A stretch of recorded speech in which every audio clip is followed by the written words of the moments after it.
Deus não está limitado ao culto de domingo. A Bíblia, ela diz que nós devemos buscar Deus, amém? Ela fala: buscareis e me achareis, quando buscares de todo o teu coração. Então, existe um verbo que é para nós: buscar o Senhor. Mas a palavra de Deus também diz que o Senhor procura pessoas. Amém? Posso dizer um amém? Amém. Então nós temos aí uma... Você participa da campanha da obra? Não, né? A pastora Sônia ali, ó.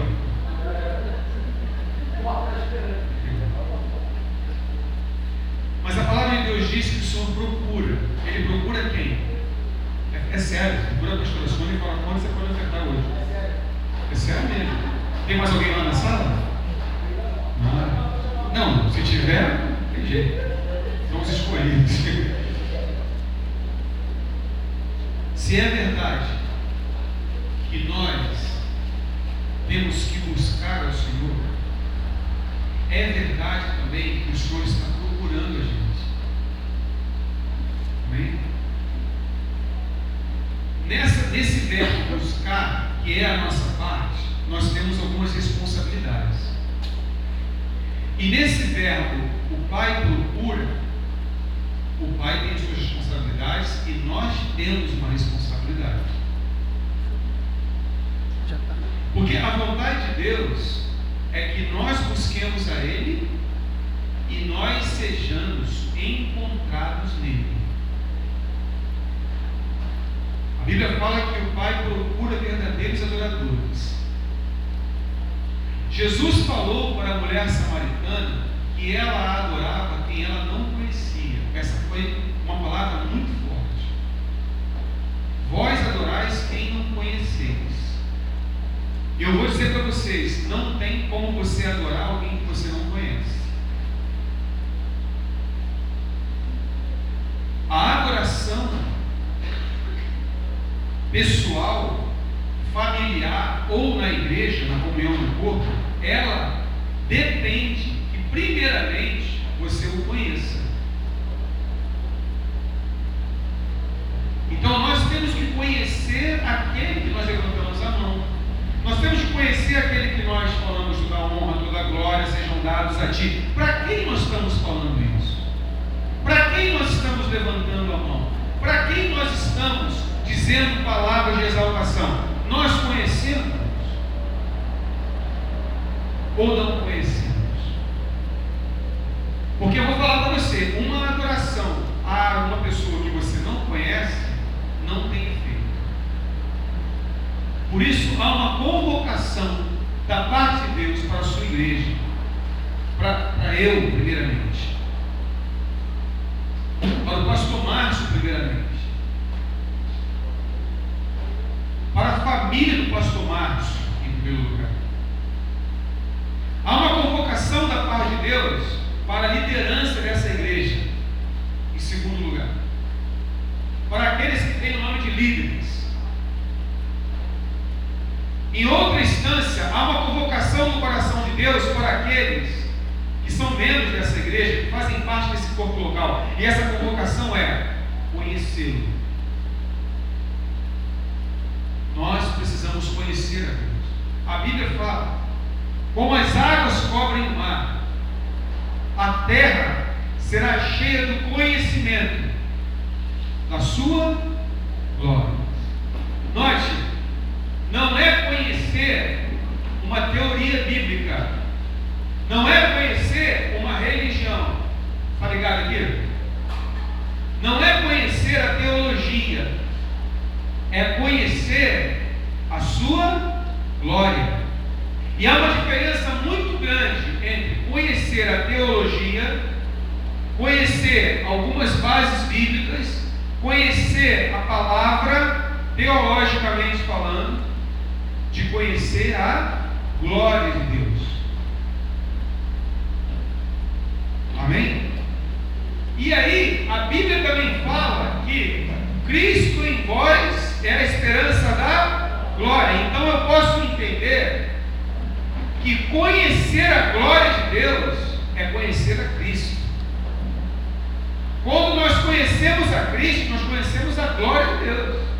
Quando nós temos contato com a pessoa do Cristo, com a pessoa de Jesus Cristo, nós conhecemos a glória de Deus. E a Bíblia fala, Cristo em vós é a esperança da glória. Então, gente, eu vou falar para vocês, os dias estão problemáticos. Você que acompanha o noticiário sabe que nós estamos vivendo o início das dores. Mateus 24 começa a se cumprir. Se você não conhece, vai ler. Está começando a se cumprir as profecias de Mateus 24. E nós temos um chamado da parte de Deus para que nesses últimos dias, nesses últimos tempos, antes do arrebatamento, Deus quer conhecer a noiva com a qual Ele vai casar. Amém, querido? Nós não podemos ser uma surpresa para o noivo. Nós precisamos ser alguém que o noivo conheça. E quando acontecer as bodas do Cordeiro, que nós saibamos quem é o nosso noivo.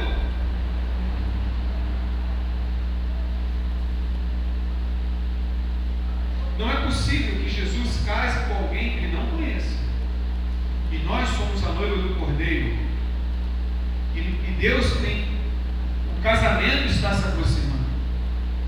E quando um casal está namorando, fica noivo e vai se aproximando do casamento, logo uma palavra começa a ser frequente na mente desse casal, que é o que?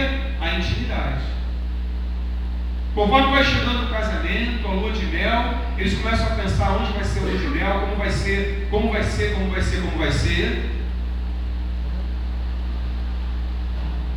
Por quê?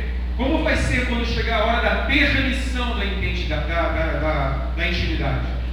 Como vai ser a hora que chegar o momento que o noivo e a noiva vão poder estar nus, um diante do outro, num quarto de lua de mel, numa total e completa intimidade um com o outro, sem que haja vergonha, sem que haja constrangimento e que seja sentimento de culpa, porque agora estão autorizados.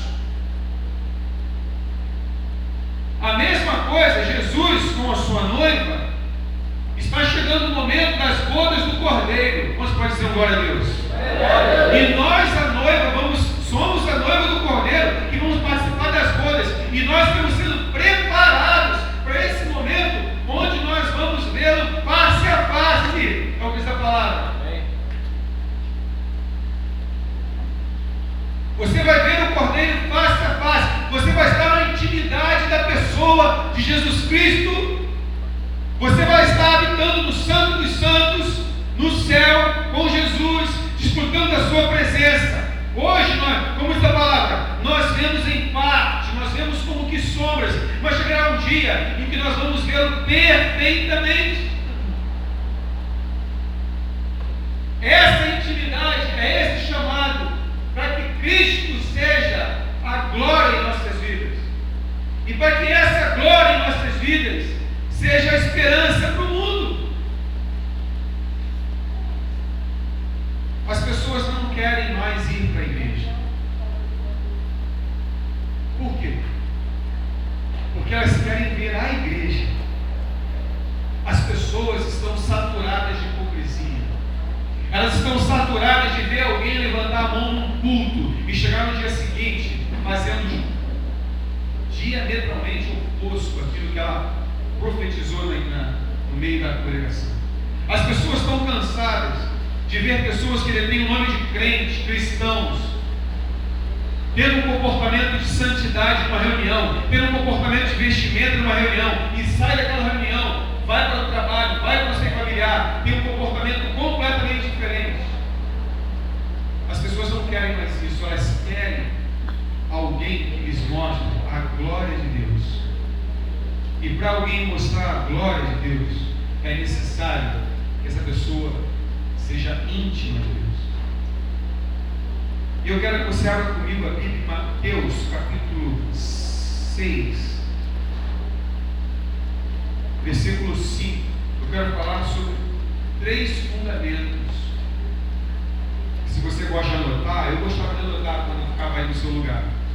Até hoje, se alguém prega, eu anoto, eu gosto. Tablet ajuda muito nessa hora.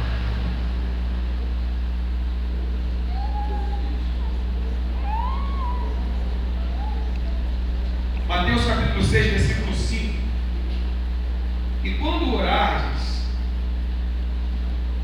não sejais como os hipócritas, pois gostam de orar em pé nas sinagogas. Olha só, como Jesus abate na oração pública. Não que ele seja contra alguém orar em voz alta numa igreja, mas ele está dizendo que existem pessoas que oram em voz alta na igreja e não oram mais em lugar nenhum. E aí, quando você ora em voz alta numa igreja e não ora mais em lugar nenhum, você está sendo hipócrita, porque aquela intimidade que você está aparentemente demonstrando no culto público, você não tem. E quando você aparenta uma coisa que você não é, você é um hipócrita. Hipócrates foi o pai do Tiago. Hipócrita é um ator de teatro. Então, o sujeito vai numa reunião pública, faz uma oração bonita, demonstra uma intimidade com Deus que não tem mais, só se ele orar domingo que vem no culto de novo. Então, Jesus está falando que nós não devemos ser como as pessoas que gostam de aparecer. E nas esquinas, das ruas, pessoas que demonstram, sabe essas pessoas que gostam de falar a parte do Senhor alto? Que querem demonstrar um cristianismo externo, e que qualquer pessoa que tem um mínimo de santidade e discernimento tem uma revelação de que aquilo ali é uma lata vazia. Principalmente quando associa a paz do Senhor com a palavra varão. Irmão, isso é religiosidade pura. O cara vem conversando de repente com a esposa, conversando com os filhos. Aí passa por você, engrossa para cá, paz do Senhor, varão. O que foi? Foi tomado por alguma unção? O cara muda a voz. Por quê? O cara não tem essa intimidade que está demonstrando com Deus. Ele está querendo passar uma imagem. Mas quem é que discerne a hipocrisia? Quem não é hipócrita. Se você tem intimidade com Deus, aquilo não bate, aquilo não entra. Quando você tem intimidade com Deus no secreto, e quando alguém quer se mostrar íntimo de Deus e fala alguma coisa, aquilo vem como mal-estar. É ou não é verdade? Apesar de ter toda aquela aparência de santidade, de poder, mas aquilo vem, mas que não digere. E você fala assim, pô, esse cara aí não é nada disso que está aparentando. Essa pessoa não tem nada desse Deus aí que ela está aparentando ser. Para serem vistos pelos homens. Não faça nada para ser visto pelos homens. Nós estamos entrando num tempo que nós vamos fazer as coisas para ser vistos por Deus. Deus me deu uma palavra hoje no sepultamento do pai da Luciane. Eu falei, o outro irmão falou, outro irmão falou, uma irmãzinha falou, e eu estou vendo a esposa do cara estar sobre o caixão chorando. E Deus falou assim comigo, essa mulher não falou nada. Mas o que ela faz no secreto, o que ela fez por esse homem, subiu até o meu altar. Aí eu não aguentei. Eu falei, é uma palavra para você. Que Deus escolheu as tuas lágrimas e transformou como pérolas preciosas. Porque aquela mulher não falou nada, mas foi a que mais fez ali. Não é quem fala em público, não é quem demonstra alguma coisa em público que faz, é quem faz diante do Senhor. E aí Jesus complementa. Em verdade eu digo que quem ora em público é elogiado, quem prega em público é elogiado, quem faz coisas bonitas em público é elogiado, já teve a sua recompensa. Por isso que eu não gosto de puxar saco. Eu não gosto de puxar saco porque o puxa-saco está me dando recompensa. E eu não posso ter recompensa diante do homem, porque se eu tiver recompensa do homem, eu não terei do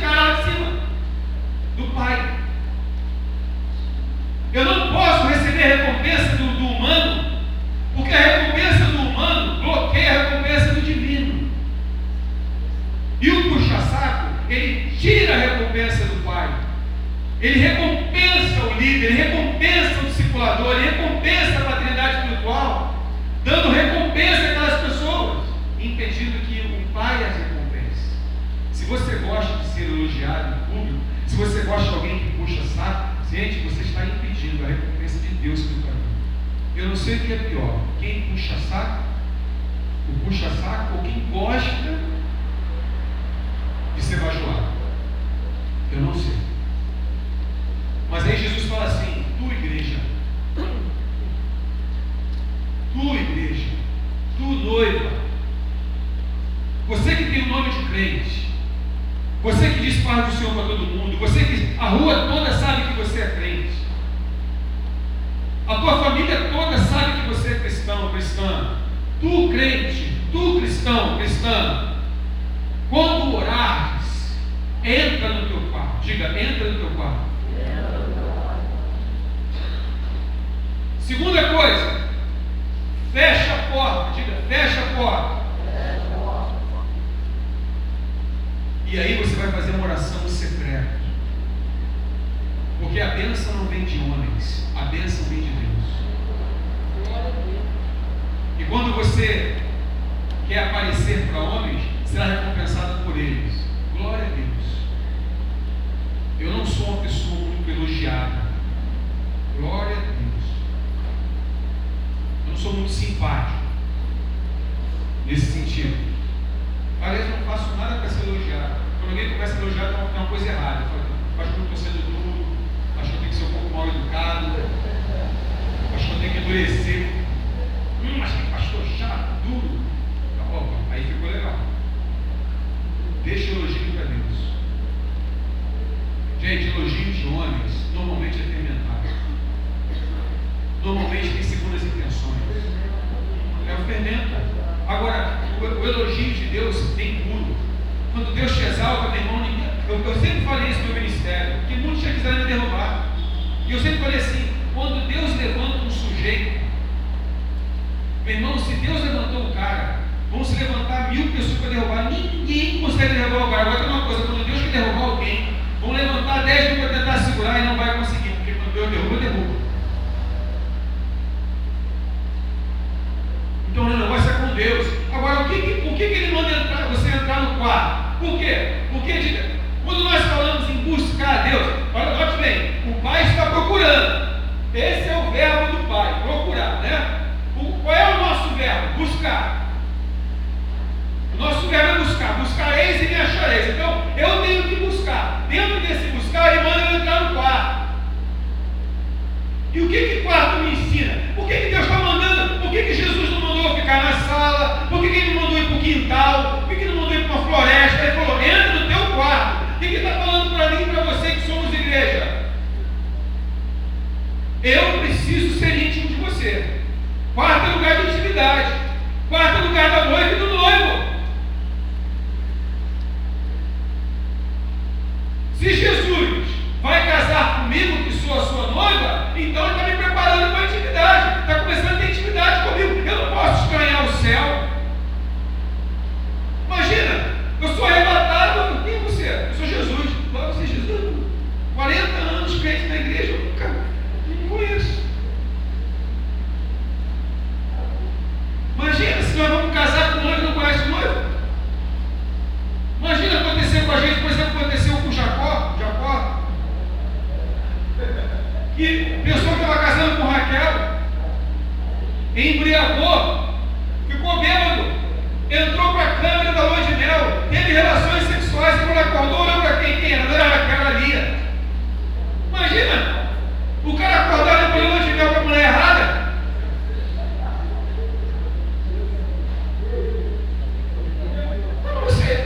Você não era, Lia era vesga, né? Sabe disso?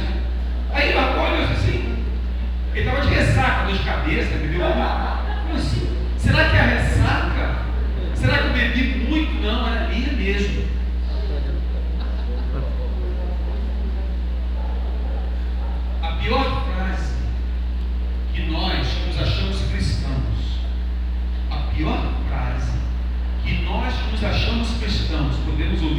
Jesus é: não te conheço. Mas Jesus, o Senhor não me conhece? Eu te conheço. Eu ouvi falar do Senhor 30 anos, depois eu levantei a mão e fui à frente da igreja. E eu estudei teologia, e eu orei, e eu frequentei os cursos. Ó, Jesus, está aqui minha carteirinha de membro da igreja. Olha, fui batizado nas águas, falei em línguas. Eu te conheço. Você pode até me conhecer, aliás, até o diabo me conhece. Me conhecer não é vantagem nenhuma. Todo mundo me conhece. Só temos um problema aqui: eu não te conheço. Essa vai ser a pior frase. Eu quero falar para você: o arrebatamento está às portas. E eu não quero que você fique. Eu quero que você pare. Eu quero que você participe das bodas do Cordeiro. Mas você tem que começar a ser íntimo agora. E ser íntimo agora não é participar de culto do domingo. Você tem que levar essa intimidade para dentro do teu quarto. E qual é o primeiro pilar da intimidade com Deus? Anote isso aí. O primeiro fundamento é arrependimento. Sabe por que Deus quer te levar para o teu quarto? Porque Ele não quer que as pessoas saibam do teu pecado. Isso é um problema com você e Ele. Não interessa a Deus colocar os teus erros no ventilador. Não interessa a Deus expor você. Ele não quer que você saia que nem um maluco confessando o teu pecado para todo mundo. Não faça isso. Eu vou falar uma coisa para você. O problema hoje na igreja não é o pecado oculto. É o pecado confessado. O pastor está falando aí. É o pecado confessado. Porque a maioria dos líderes evangélicos hoje são fofoqueiros. A maioria dos líderes evangélicos hoje não consegue segurar um segredo de confissão. Se um padre abrir uma confissão de uma pessoa, ele é excomungado, excluído, ele perde a batida. Mas eu não sei o que acontece na igreja evangélica, que quando uma pessoa confessa um pecado a um líder, na primeira reunião de liderança, ele já está abrindo aquilo. Eu não sei se é competição, eu não sei se é imaturidade, eu não sei se é espírito de fofoca mesmo, porque o homem é fofoqueiro. Eu acho que o homem parece menos, mas quando o homem é fofoqueiro, meu irmão, é fofoca de qualidade. As mulheres, na sua essência, gostam de falar. Ah, normal, não é nada defeito, não. As mulheres são mais, verbalizam mais. O homem é mais comedido, mas quando o homem começa a fofocar, meu irmão, o cara é sinistro. E tem muito pastor hoje na igreja evangélica que faz e que trabalha para que o problema da igreja não seja o pecado confessado, mas o pecado oculto. Aliás, não seja o pecado oculto, mas o pecado confessado. Porque quando você tem líderes fofoqueiros, não é mais o pecado oculto o problema, é o pecado confessado. Então, em vez de haver cura, libertação, cumplicidade com a sua paternidade do seu líder, começa a ver o que? Exposição. E quem gosta disso é o diabo. Então Deus convoca você para o quarto. Para quê? Porque Ele quer que você confesse os seus pecados. É você e Ele. Não precisa ninguém ficar sabendo. Não precisa gravar para depois repartir com o pastor, com o pastor. Se você tiver que compartilhar um erro, um pecado com a sua paternidade, Deus vai te orientar nisso.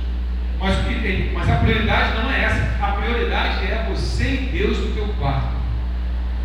Então, o primeiro pilar de quem quer buscar Deus, você tem que se arrepender. Não tem como você achar Deus, não tem como você buscar e achá-lo, se você não admitir que você é pecador, pecadora, e você dar nome aos pecados, e você, quando for para o seu lugar secreto, nomeá-los. Aí no secreto, meu irmão, não tem conversa. Você está no seu quarto, é você e Deus, não tem ninguém te ouvindo. Se você mentiu, você falou que o mendigo pediu dinheiro a você, e você falou, não tenho nada, e você tinha, você Você mentiu, então você tem que falar no seu secreto lá, no seu quarto. Eu menti para aquele mendigo. Pode ser 10 centavos, você tem que falar com Deus. Se você olhou para a mulher do próximo com intenção de lascívia, desejando, você tem que confessar: olhei para a mulher do irmão tal, do nome tal, e eu tive vontade de fazer isso, imaginei aquilo. Tem que falar com Deus, abrir a boca e falar. Vai falar baixo para a vizinhança não ouvir. Deus não é surdo.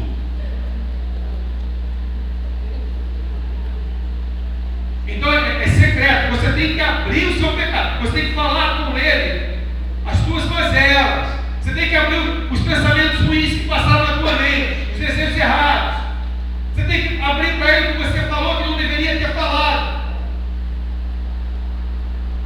Quando você ofende a tua esposa, o primeiro perdão não é da esposa, é de Deus. Tem que você estar com Deus primeiro. Porque antes de você ofender a tua esposa, quando você a ofendeu, você ofendeu a Deus. Então tem que confessar primeiro diante do Senhor. Tem que se arrepender. Não existe igreja que busca e acha o Senhor soberba. Uma igreja que não admite ser confrontada. Uma igreja que não admite ser exposta. No sentido de Deus que eu estou falando. Quando Deus fala: meu filho, você pecou. Quando Deus levanta um irmão, uma irmã para confrontar você em determinada área que você precisa ser confrontado, como que uma igreja vai encontrar Deus se não consegue nem ouvir uma exortação? Uma igreja soberba, uma igreja envaidecida, uma igreja que não tem humildade para ouvir que está errada, para ouvir que cometeu um erro, para ouvir que não pode mais continuar naquilo que está fazendo. Como que vai buscar e vai achar? Então, nós temos que nos tornar igreja quebrantada. Não podemos ser dura cerviz. Nós temos que ter uma cerviz maleável. Parece que somos uma igreja hoje com artrose na coluna cervical. Acho que a igreja sofre de artrose cervical. Ninguém dobra. Calcificou as vértebras cervicais. Ninguém dobra mais a cabeça. Se o irmão fala assim: irmão, preciso falar com você uma coisa, deixa eu levantar a cabeça, veja, pastor, estou levantando, deixa eu me preparar porque vai ter competição. Vai, irmão, pode falar, levanta a cabeça, pode falar agora.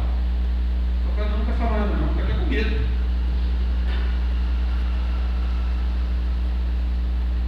Tive contato com o irmão, conheci esse irmão um tempão. Esse irmão chegou na igreja humilde, irmão com o coração ensinado, irmão que de repente, vamos chamar a atenção do irmão por um motivo. O irmão levantou o nariz, engrossou a voz, mostrou os bíceps. Eu falei: meu Deus!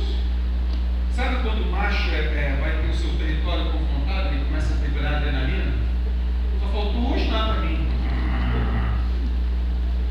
Porque tem irmão que rosna. Muda a voz. Vai, pastor.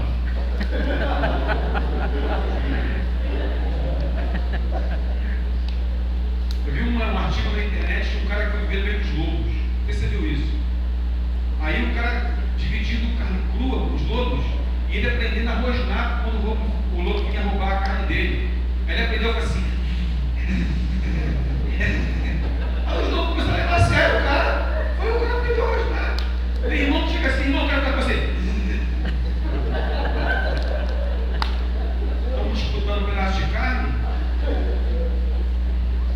A igreja às vezes é tão carnal, que leva toda a questão das exortações para o lado pessoal.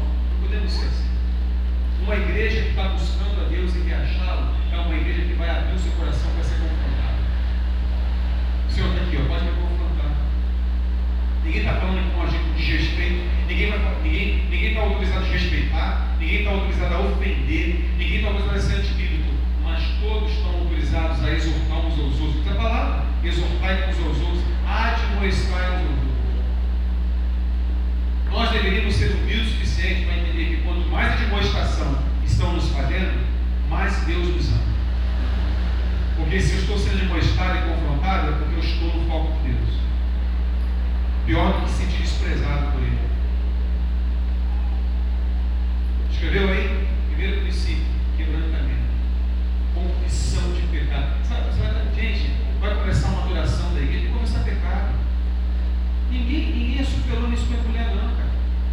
presença de Deus como? Está pensando que é o que? Automático? Está pensando que Deus é... Não. Existem princípios para você se relacionar com Deus. Não é assim, sabe? Não é a casa da mãe Joana, não. É a casa do Senhor. E nós temos que saber o caminho para chegar e encontrar Deus. Ou então é melhor você continuar na religiosidade. Religiosidade tem cura. Religiosidade tem cura. E o primeiro remédio é a confissão de pecados, é quebrantamento, é admitir que é pecador. O apóstolo Paulo fala dos pecadores do qual eu sou o principal. Olha o exemplo de Paulo. Eu sou o principal pecador. Ele diz, o apóstolo Paulo, que ele foi chamado e levantado como um apóstolo, como alguém abortado, que nasceu fora de época, que não deveria ser. A humildade de Paulo. Você precisa aprender essas coisas. Você precisa aprender a baixar a cabeça. Coloca a mão na sua nuca aqui atrás. Senhor Jesus, eu declaro agora no ato profético que toda dura cerviz, toda dureza cervical, toda calcificação da alma, Senhor, toda soberba e falta de humildade está curada agora em nome de Jesus da igreja. E nós profetizamos uma igreja que dobra o seu pescoço, uma igreja que se humilha, uma igreja que sabe reconhecer o valor de uma exortação e que todas as coisas cooperam para o bem daqueles que amam a Deus, em nome de Jesus. Em nome de Jesus. Segundo ponto, ele manda você entrar no quarto, ele manda outra coisa. Ele fala, fecha a porta. Por quê? Nós que somos pais, nós deixamos sempre a porta entreaberta, né? Ou do nosso quarto, do quarto do filho, porque nós sempre temos que ter o controle do que está acontecendo. Então, vamos dormir e tal, deixa a porta um pouquinho aberta, não é assim que nós fazemos? Para que eu possa qualquer coisa ouvir. Né? Vai que meu filho passe mal, mas Deus, Ele não está falando, Jesus não está orientando você quando orar, quando estiver buscando Ele, que você deixe uma coisa, um controlezinho. Quando Ele fala para você fechar a porta, Ele está falando para você se isolar do mundo. Fechar a porta é fechar-se para o mundo. E fechar-se para o mundo é fechar-se para as preocupações. Gente, segundo pilar de buscar Deus, você jamais vai encontrar Deus se você estiver dividindo a oração com a preocupação. Você está lá orando, buscando a Deus no seu quarto, mas a porta está entreaberta. Por que a porta está entreaberta? Porque você está preocupado com a conta que vai vencer amanhã. Está buscando Deus, mas está preocupado com a conta. Está buscando Deus, mas tem uma ansiedade no seu trabalho, tem um problema na sua escola, tem um problema na sua família. Você entra no lugar de intimidade, mas não está isolado, não está separado, não está consagrado. O teu coração está dividido com algo. Jesus não está no trono reinando só, Ele está no trono dividindo esse trono com algo ou alguém. E eu quero falar para você, Deus não divide o trono com nada e com ninguém. Não existe divisão. Ou Jesus está 100% no trono, ou Ele não está 1%. Não existe isso. Se você entra no seu quarto e leva para dentro do quarto as ansiedades, as preocupações, Jesus não entrou com você. Você não vai passar de uma oração religiosa, você não vai conseguir passar do teto do seu quarto, você não vai conseguir ver a glória de Deus no seu quarto, porque Deus não divide o trono dele com nada, nem com ninguém. Ou é 100% ou é 0. Por isso não dá para entrar num lugar de intimidade, não dá para entrar no quarto e deixar a porta entreaberta. Não dá para entrar no quarto e levar dentro alguma coisa que está nos afligindo. Por isso ele fala, lançai sobre Deus a vossa ansiedade. Isto é, antes de entrar no quarto, pega isso que está te incomodando, pega isso que está te afligindo e lança para Deus. Profeticamente, joga para Ele, Senhor, essa é a minha preocupação. Eu vou entrar no meu quarto agora e eu não vou levar isso comigo. Isso vai ficar do lado de fora, porque eu sei que aqueles que te buscam e te acham são aqueles que estão 100% voltados para Ti, consagrados, separados para Ti. Fecha a porta do quarto. Fecha a porta do quarto. Se isola. Por isso Jesus, você vai ver Jesus Ele precisava desse secreto. Jesus precisava desses momentos de isolamento. Ele precisava desse tempo. Não é que o monte seja algo ruim, mas o ideal do monte não é você chegar no monte e encontrar meia dúzia de pateta, um profeta às vezes, não é isso. O ideal do monte é você ir sozinho. É como Moisés fez, como Jesus fazia. Ele não queria ninguém com ele, ele queria ir porque ele precisava quebrantar o coração dele. Ele precisava fechar a porta do quarto do seu coração para que ele, Deus, pudesse ter uma intimidade tão grande que ele pudesse descer desse lugar revestido de autoridade para continuar o seu ministério. Nós vemos essa solidão de Jesus no Getsemane, quando ele fica só, os discípulos dormem, e ele entra em crise, era uma crise entre ele e Deus, e ali ele fecha, ele faz um acordo com Deus, ele entra na minha concepção, numa dormência emocional. Ele reclama, fala se é possível, pergunta se é possível passar o cálice, mas antes de feita a tua vontade. Nós precisamos ter esse diálogo com o Deus que Jesus teve, não no nível talvez daquela cruz que Jesus teve, que foi a dele, mas da nossa cruz, porque, querido, quando nós estamos diante de Deus, nós temos a nossa cruz, e nós vamos ter que passar por certas coisas, e nós vamos ter que conversar com Deus para que nós vamos passar. Deus, ele nos diz que nós vamos passar por certas coisas, ele nos alerta para ter passado por certas dificuldades, e quando nós descobrimos, temos uma consciência, ou nós temos uma revelação, ou nós temos um sentimento que vamos passar alguns problemas, nós precisamos entrar no quarto, fechar a porta, porque nós precisamos tratar essa cruz. Precisamos falar com Deus: Deus, eu não estou preparado para isso, Deus, eu não vou aguentar isso, Deus, isso vai ser demais para mim. E você vai ouvir de Deus: seja feita a minha vontade. Você vai fazer sim. Não é possível passar esse cálice de você, e você vai ter que falar: seja feita a tua vontade. E o secreto vai te fortalecer, o secreto vai te ungir, o secreto vai te adestrar para que você possa passar aquela crise para o qual Deus precisa que você passe para amadurecer. Elias ficou sozinho lá no monte, Jesus ficava sozinho, Moisés ficava sozinho. É normal, homens e mulheres de Deus têm uma tendência a serem eremitas. Por quê? Porque é preciso desligar o mundo. Nós precisamos desligar a nossa mente. Nós estamos, os dias de hoje, há muitas preocupações. Hoje nós dividimos nossa mente com preocupações financeiras, preocupações familiares, preocupação com o cônjuge, preocupação com o filho, preocupação com o dinheiro, preocupação com o trabalho, preocupação com a escola, preocupação com o pai, preocupação com um montão de coisas. E nós levamos toda essa turma para dentro do quarto. Tem gente que tem que construir um quarto enorme, porque é tanto problema, tanta gente, você tem que levar tanta gente que não dá, se um quarto pequeno não dá. Nós temos que aprender a deixar. Então, você tem que aprender a profetizar. Eu vou entrar na presença de Deus agora, eu vou me quebrantar, eu vou confessar o meu pecado, mas em nome de Jesus, essa preocupação com a enfermidade do meu filho, essa preocupação com a conta que vai vencer, essa preocupação, eu não vou levar, porque eu vou consagrar o meu Deus. Isso é buscar o reino em primeiro lugar, isso é buscar o reino em primeiro lugar. Eu tenho que entender que essas coisas que estão me acompanhando, essas ansiedades, esses problemas, é Deus quem vai curar, é Deus que vai resolver, porque Ele fala: busca o reino em primeiro lugar, e todas estas coisas vos serão acrescentadas. O segredo não é lutar por elas, o segredo não é se envolver emocionalmente com elas, o segredo não é se envolver espiritualmente com elas, o segredo é entrar no quarto, fechar a porta e se envolver intimamente com Deus. Nós estamos nos envolvendo demais com os problemas, estamos nos envolvendo pouco com Deus. Temos que aprender a nos envolver mais com Deus e deixar que Ele resolva os nossos problemas.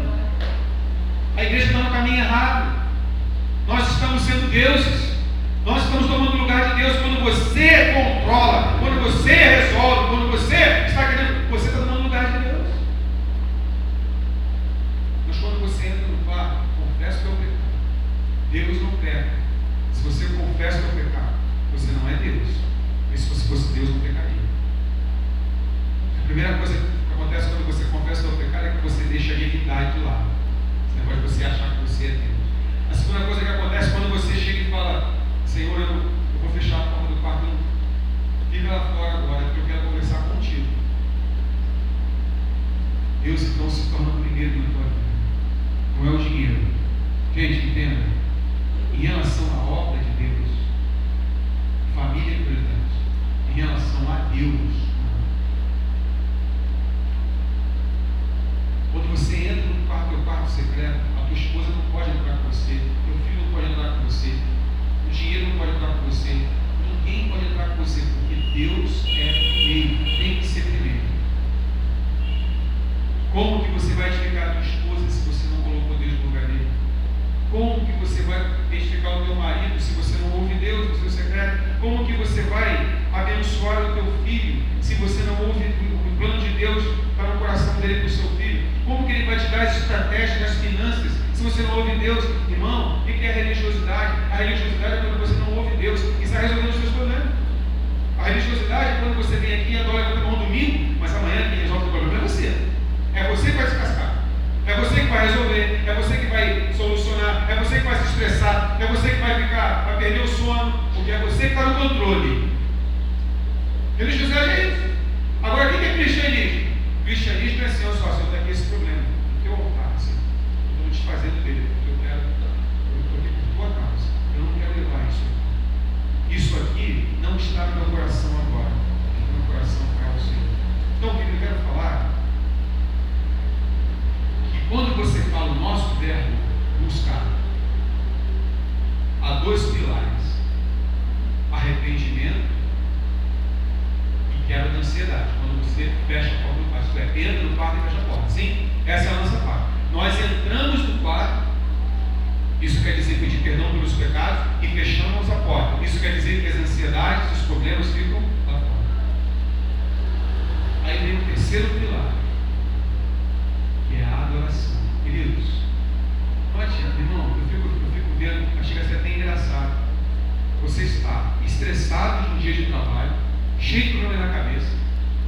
Você pensa que vai pegar um violão, dar um sol e vai entrar na presença de Deus. Irmão, coloca o equino ao abrigo das intempéries. Tira o cavalinho da chuva, não vai entrar. Você tem um caminho. Você tem que primeiro buscar, e a tua parte antes da adoração é a confissão de pecados, e é não deixar a ansiedade entrar junto com você. Agora eu quero falar uma coisa para você: se você entra no teu quarto, isto é, confessa os teus pecados, se arrepende. Se você fecha a porta, não leva nada com você, e você coloca Deus no lugar dele, no trono, você vai conhecer quem é Jesus. Porque você só vai conhecer Jesus quando ele estiver no trono. Você não vai conhecer Jesus se ele não estiver no trono. Ele só se faz conhecido em nossa vida quando nós o colocamos no trono do nosso coração. Quando você colocar Jesus no trono do teu coração, fechou a porta, então você vai conhecer quem é Ele. E aí, quando você conhecer quem é Ele, você pode dar o terceiro passo: adorar. A adoração não é um ato automático. Adorar. Não é assim, não. A nossa igreja, ela está passando por um momento de quebra de paradigma. Deus está nos ensinando a sermos adoradores, sem que você tenha que ser empurrado, chutado, incentivado, motivado. É melhor pedir o Silvio Santos aqui.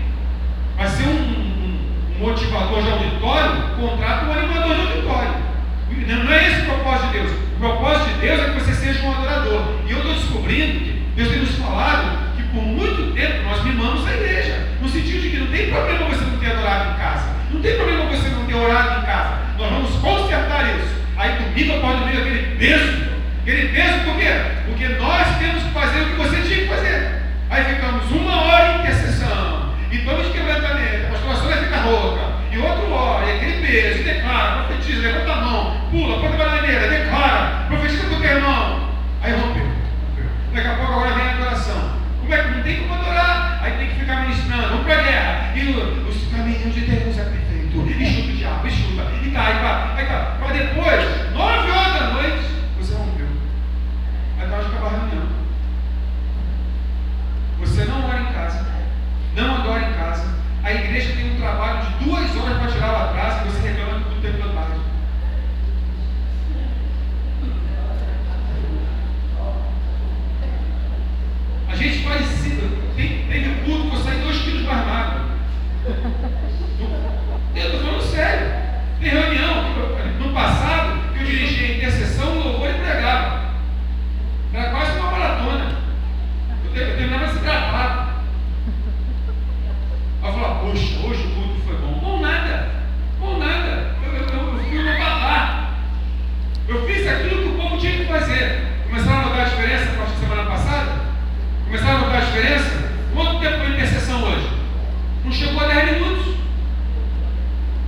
Sentindo que a Raquel não ficou animador de auditório? Ou você adora em casa, meu filho, ou você vai ter problema. Porque se você esperar que alguém fique motivando você, ele vai lá, vem com você, irmão, agora faz isso, agora faz aquilo. Acabou esse tempo. A solução para o peso da igreja é você entrar no teu quarto, fechar a porta e adorar. E quando você chegar aqui na celebração e encontrar com seus irmãos, você vai fazer aquilo que você fez a semana toda. Então, quando o irmãozinho e a irmãzinha pegar um acorde de violão no teclado, tocar e começar a adorar, você já vai. Meu irmão, o que foi? Você entrou na presença de Deus? Como é que você entra tão rápido na presença de Deus? Como assim rápido? Não, porque eu estou aqui, já tem meia hora de louvor, estou sentindo peso. É o barulho da chuva, é o diabo falando no meu ouvido, é um barulho que aconteceu na rua, o carro deu uma freada, e o papagaio que estava falando não está falando mais, e o cachorro hoje não latiu. Como é que você consegue entrar? Mas eu faço, eu não sei o que você está falando, eu não estou entendendo o que você está falando, porque para mim isso que eu fiz aqui, de entrar na presença de Deus, é natural, eu faço todos os dias. Não é só aqui, na minha casa também tem vizinho de porta São Alto, tem cachorro que late, tem um montão de coisa. Mas essas coisas não me atrapalham. O Thiago estava aqui, aí a Raquelzinha e o filho da Carla estavam brincando aqui. Olha para ele, vendo o Thiago. Não, não vai não. Vai fazer o que ela? Vai ensinar sua crença religiosa? Não pode brincar na hora da adoração. Não é isso não. Ela vai aprender que o culto é o dia da reverência. Não faça isso. O que a gente tem que fazer? Vamos adorar em casa. Pega, bota o louvor, bota o CD, aí começa, agora é a hora da adoração. Segunda-feira. Como é que a gente faz a adoração? Levanta a mãozinha, fica em silêncio, em casa. Aí terça-feira, de novo, hora da adoração. Levanta, pode falar agora é a hora do Papai do Céu falar. E quando o Papai do Céu fala, a gente fica quieto. Quarta-feira, quinta-feira de novo, sexta-feira de novo, sábado de novo, na outra segunda de novo, terça de novo, um mês. 2 meses, 3 meses. Você pensa que a Raquelzinha vai chegar aqui e vai ficar brincando? Quando a irmã da adoração levantar a voz aqui, aquela hora que eu tenho que ficar levantar a mão. Aí começa aquela criança que está correndo para lá e para cá. Mas por que as crianças na sua igreja levantam a mão e adoram se ninguém mandar? Por quê? Porque fazem em casa. Amém? Quando eu ensinei a minha filha a adorar, o que eu fazia? Eu pegava o violão e estava adorando. Em casa.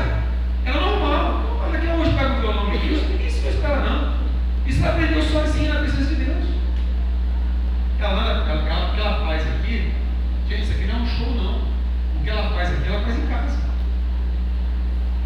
Então vocês precisam pegar seus filhos.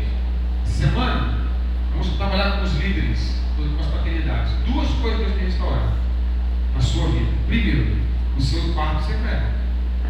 Pode chamar de quarto de escuta, lugar secreto, não importa. Devocional, Deus tem que restaurar esse quarto com porta fechada na sua vida. Quarto com porta fechada. Bota o marido para fora. Marido, você é ansiedade. Estou lançando você sobre ele. Agora não. E se seu marido reclamar, pode ligar para o pastor. Pode passar por cima da paternidade. Liga já para ele, pastor. Eu botei o marido para fora do quarto para falar com Deus. Eu não gostei desse negócio não. Bota o telefone aí. Vou falar com ele. Você quer impedir tua mulher de buscar Deus, cara? Sabe que quando a mulher busca Deus, você vai ser abençoado. Deixa ela lá, cara. Não vai perder ela? Deixa ela lá. Você pensa que ela vai ficar a eternidade lá no quarto? Vai fazer outra coisa. Vai para outro lugar lá para fazer o teu secreto. Aproveita que ela está fazendo o secreto, vai fazer o teu. Vai fazer o teu. Em vez de ficar pensando em reclamar, vai fazer o teu, você vai para o banheiro, vai para o terraço, vai para a partinha, não sei o quê, vai para o quintal, dá o melhor para o esposo. Amém? A mesma coisa, a mulher, esse cara se foi orando agora, quero conversar sobre como foi. Não, deixa o teu marido orar, deixa ele entrar no quarto e fechar a porta, porque eles estão ouvindo Deus. E mulher, você precisa de um profeta na tua casa. Você precisa de um homem que ouça Deus. Não peça, não reclame, não faça isso. Amém? E terceiro, além da mulher e do marido, vez por semana, gente, uma vez por semana, restaurar o culto doméstico na sua casa. Quanto tempo você não faz um culto com a família? Onde você reúne a sua família? Meia hora, uma hora no máximo. Você coloca ali os louvores, ensina os seus filhos a adorar. O Tiago comprou uma Bíblia de criança para sua filha. Compra uma Bíblia de criança. Começa, tem Bíblia do bebê, não precisa bebê ler. Mas tem Bíblia do bebê, isso é sobrenatural. Você pode dizer, na igreja os bebês já estão lendo, porque tem a Bíblia do bebê. Por que pode levar desse? Então, queridos, investe nisso, compra uma Bíblia, na verdade, falando sério, é uma Bíblia lúdica, é uma Bíblia com muitos desenhos, então as crianças gostam de desenho. Dá uma Bíblia lúdica para ela, para o filho, para a filha, começa a ensinar, e ensina o teu filho no caminho que ele deve andar. E esse que deve andar não é uma escola dominical, querido. Assim, desculpem, por favor, mas a escola dominical é a maior propagadora de religiosidade que existe na face dessa terra, porque ela faz aquilo que os pais deveriam fazer. Então ela é como assim, os pais descansam na escola dominical, os pais se acomodam sabendo que vai ter uma escola dominical na classezinha de maternal, aí depois vem os pré-adolescentes, aí você imagina, a nossa igreja ministra a todas as faixas etárias. Poucas igrejas têm o que nós temos, uma ministração sobrenatural em todas as faixas etárias. Vocês, pais, estão com a faca e o queijo na mão. Vocês têm uma igreja que ministra aos maternalzinhos, ao primário, tem mergulho, tem tudo. Aí chega em casa, você é incapaz de passar 10 minutos, 15 minutos com o seu filho diariamente em adoração, lendo a palavra. Não é possível. Por favor, entre num acordo, você, marido e mulher, revezem, segunda, quarta e sexta um, que essa quinta e sábado é outro, sábado é culto doméstico, faz alguma coisa, mas não deixe de passar diariamente a presença de Deus para os seus filhos, ensinando-os a levantar as mãos, a adorar, a ouvir uma adoração. O que é honra? O que é glória? O que é louvor? O que é dignidade? Ensina o seu filho a falar que Deus é digno, que Ele é Senhor. Amém, queridos? Então, nós estamos num processo, como igreja, estamos vivendo uma quebra de paradigma. Vamos entrar num novo mover. Você vê, adoração é um negócio tão complicado, que se você pegar o Ministério do Louvor e pedir para eles cantarem guerra espiritual, não precisa ter técnica, não precisa ter habilidade nenhuma. Guerra espiritual é tambor. Você já viu por acaso alguém ir para o meio da guerra com violino? O inimigo está vindo, cara.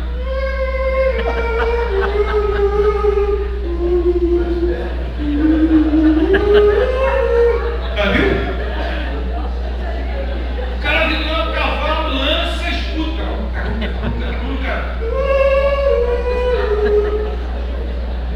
É tambor. Quando no exército começa com a guerra, é bum, bum, não é isso? Não tem? A marcha. Como é que é o nome? Não, marcha fúnebre não. Marcial, né? Alguma coisa marcial. Você vai ver aqui, quando tem a fanfarra, né? O que é a fanfarra? É aquele negócio daquela banda do corpo de bombeiro, banda do exército. Bum, bum, bum. Bum, bum. Bum. Assim. Por quê? É a tonalidade. Ninguém tem que ser músico, adestrado, poderoso. Tem que saber dar o ritmo. Bum, bum, bum. Veja?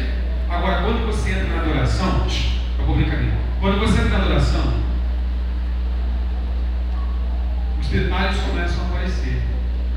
Então você vê que nós como igreja estamos entrando na adoração. O som teve que baixar. Prepararam que o som do louvor baixou? Tivemos que investir em equipamento. O Ministério do Louvor está fazendo um curso de treinamento. Tiveram só 2 aulas. Gente, já melhorou assim mais de 50% com 2 aulas. Vai até o final do ano. Por quê? Porque quando nós falamos em adoração, nós falamos em perfeição. Porque eu falei no início, estamos chegando para a luz. E aí, não é qualquer maneira não.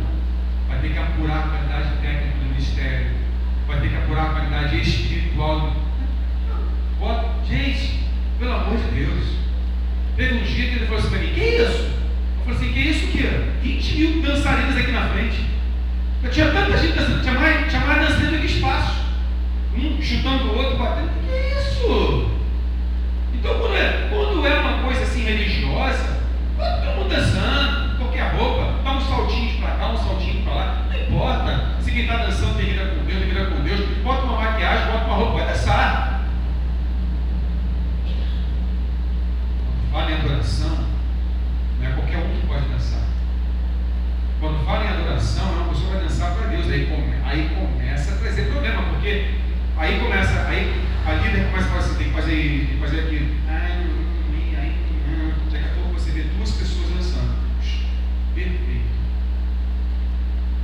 Perfeito. A adoração é algo que não é quantidade, é qualidade. Aí já não está longe da luz, está perto da luz. Não é vir cá fazer os passinhos, tem que ter intimidade com Deus, tem que ter compromisso, tem que ter sacrifício, tem que ter obediência, submissão. Então é diferente. A liderança, os pastores não estão pensando em pregar, estão pensando em jejuar, é diferente. Quando você está falando de guerra, vamos lá, vamos fazer guerra, vamos para a rua, gente. Falando de oração, fala de oração, já vai para jejum. 3 dias de jejum. Vamos, Márcio, vai para a rua, eu quero fazer um ato profético no Parque Madureira. Não, Márcio, 3 dias de jejum. Ainda tem gente que me acompanha. Veio Tiaguinho, Marco Aurélio, Tiagão, o que mais? E os que jejuaram não chegaram aqui. Por quê?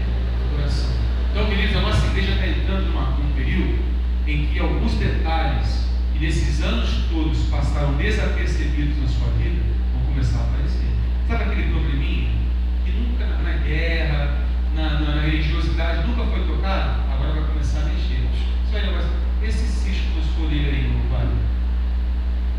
E cisco? Não tinha visto porque não tinha um foco de luz. Querido, quando você senta na cadeira do dentista, qual é a primeira coisa que ele faz? Ele liga o foco.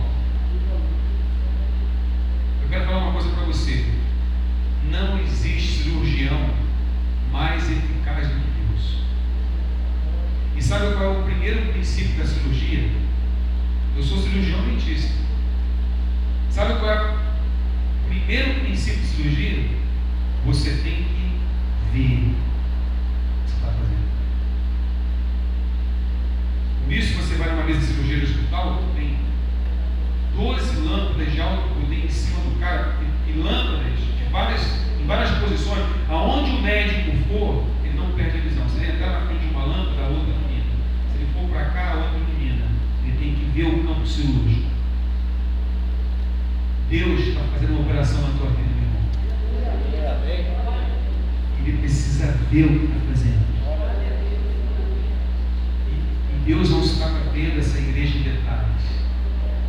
Mas agora, essa igreja está chegando perto da luz. E aquele cisco no olho do vale, nunca ninguém tinha visto, veio o foco de luz. Wagner, tem uma pintinha na sua orelha. Eu não gosto dela. Eu vou tirar essa pintinha. Agora, Senhor, desde que eu nasci eu nunca vi isso. Mas eu vi. E nós estamos chegando num tempo em que Deus vai ser, como é que eu vou dizer, microscópico na sua vida. Porque Ele quer que a noiva seja sem mancha, sem mácula, pura e sem defeito. Deus não vai casar com uma igreja manchada. Deus não vai casar com uma igreja feia. Deus não vai casar com uma igreja pecadora. Ele vai casar com a noiva restaurada. E você é essa noiva. Então eu quero falar uma coisa para você. Não tenha vergonha. A luz de Deus virá sobre a sua vida e Ele vai dizer o que tem que ser transformado na tua vida. Agora preste atenção, isso vai ser um secreto. Entra no teu quarto, fecha a porta. Agora está terminado. Quando você entra no teu quarto, e entrar no quarto é o quê? É o quê? Arrependimento, quebrantamento. Aí você fechou a porta, que é o quê? Intimidade, quer dizer, separação do mundo das ansiedades, ok? Até aí foi o buscar Deus. Mas quando você consegue se arrepender e fazer de Deus pessoa no trono do teu coração, vai se cumprir o verbo de Deus, ele vai te achar. E vocês não sabem o que é ser achado por Deus. A Bíblia fala: achei Davi. Meu Deus, ele achou Davi. Eu não sei se Davi estava buscando Deus. Talvez sim. Davi, ele era isolado. Ele vivia de praças espalhadas. Davi sabia o que era quarto e o que era porta fechada. Por isso o verbo de Deus se cumpriu na vida dele. Achei Davi, o homem segundo o meu coração. Deus vai achar a nossa vida. Eu quero falar uma coisa para você. Aí vem a revelação. O Eric é ansioso. Essa visão da comadre, essa visão da comadre tem que ir para o Brasil. Outras pessoas têm que conhecer os trilhos. Mas acontece que nós estamos buscando a Deus. Nós estamos buscando entrar no quarto, estamos buscando fechar a porta. Mas vai chegar uma hora que Deus vai achar a comadre. E quando Deus achar a comadre, meu amigo, aí o Eric vai ficar com vida, porque ninguém vai segurar a visão da comadre. Porque foi o que tentaram fazer com Davi. Enquanto não achava Davi, quem era Davi? Não era ninguém. Concorda comigo? Quem era Davi? Mas quando Deus achou Davi, ele se tornou um rei. 1000 cairão ao teu lado, 10.000 à tua direita. Você não será abalado. Por quê? Porque você foi achado por Deus. Por isso é urgente. Toma essa decisão hoje. Passe a ter o hábito diário de entrar no teu quarto, se arrepender, confessar os pecados todos os dias. Passe a ter o hábito também de fechar a porta. Se isole do mundo. Consagre o teu coração. Viu, mano? Deus quer te achar, cara. Deus quer te achar. O que você precisa fazer é buscar. Porque quando nós buscamos, Ele nos acha. E quando é que você sabe que Deus te achou? Misericórdia. Você entra no teu quarto e você começa a confessar os seus pecados. E o diabo fala: safado, hipócrita, cara de pau, confessando o pecado. Entrou no quarto. Quando você fecha a tua porta, não tem nada nem ninguém que te atrapalhe a intimidade com Deus. Fecha a porta. Aí você começa a buscar Deus. Daqui a pouco você sente uma fumaça invadir o quarto. O ambiente, gente, eu já tive essa experiência muitas vezes na minha vida. O ar fica turvo. É como se tivesse uma névoa que começa a encher o lugar onde você está buscando. E a única coisa que você faz é cair de joelhos e começar a glorificar Deus. Nesse momento que você não tem mais controle sobre você pensa que vai morrer, o coração começa a disparar, que nem um doido, e você sente a presença de Deus quase que palpável. Não é palpável porque não houve arrebatamento ainda, que a gente hoje vê como algo que não é claro, como espelho. No arrebatamento a gente vai ver Jesus face a face, glória a Deus por isso. Mas você sente a presença dele assim, quase que palpável, quase que você pode tocar nele. Há pessoas que sentem o abraço de Jesus, há pessoas que sentem a presença dele fortemente. Quando você sente isso, e aí você não quer mais sair dali, porque para confessar pecado você tem vergonha, você se sente mal. Para você se livrar das ansiedades do mundo é difícil, mas quando Deus te acha, meu irmão, você não quer mais se perder dele. Quando você entra no Santo dos Santos, aí, meu irmão, ninguém te tira de lá, porque você descobriu que você foi achado. Por isso existe uma canção que fala: ache em mim, verdadeiro adorador, com veste de louvor, quero contemplar teu rosto, Pai. Eu quero me comprometer como pastor a trabalhar e orar, para ensinar você a entrar no quarto, para fechar a porta e a ser achado por Ele. Adoração, quando você entra na adoração, você está buscando mais. Acabou a busca, você foi achado por Ele. E aí Ele vai te abraçar, vai te segurar. E aí, meu irmão, Davi Davi cometeu um pecado seríssimo, mas ele era achado de Deus. Querido, quando você é achado de Deus, você até erra, mas ninguém te toca. Saúl não era achado de Deus. Davi era achado de Deus. Você pode, as pessoas podem não saber quem você é.